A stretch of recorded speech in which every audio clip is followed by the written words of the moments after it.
Hankak nahi zituen sugea egin dutela Miren, Leire eta Itxasne Obrenak. Egun oskarbi batean, sugea bere lagunekin bildu zen beti bezala. Nik hankak nahi ditut, Esan zuen. Zer nahi duzugu egitea? Galdetu zion lagun batek. Ideiak eman, badakit. Badaude animali batzuk ez dituztela hankarik behar. Galdetuko diet ea ematen didaten. Oso posisi joan eta tximo bat ikusi zuen. Kaixo, Kaixo, nik hankak nahi ditut. Eta zuaitzetan ibiltzen zara eta ez dituzunez behar. nahi duzu nire hankak ematea? Ez, nik ere lurrean ibiltzen naiz, eta behar ditut.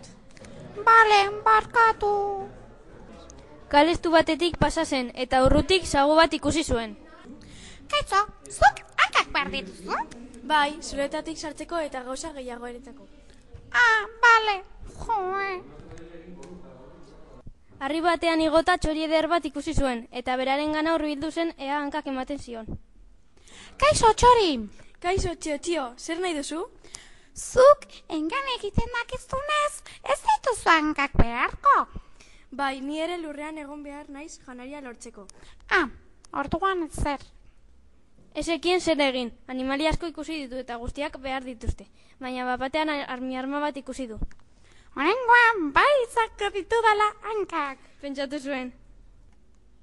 Beraren gana hurbildu zen.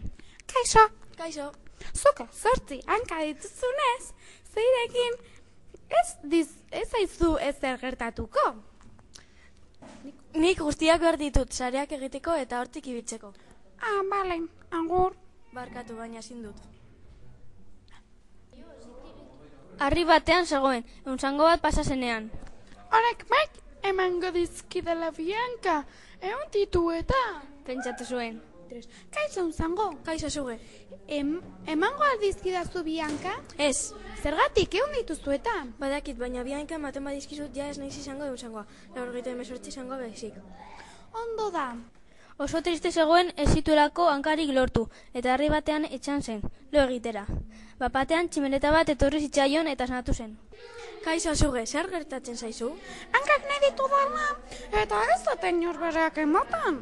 Bani, orain dela gutxi tximeleta bihurtu naiz, baina lehen harra bat nintzen. Eta hankak nituen, nahi baduzu etorri nirekit eta hanka horiek emango dizkizut. Bale, juhu, hankak ditut, perfin! Sugeak hankak jarri zituen eta orain oso pozik dago.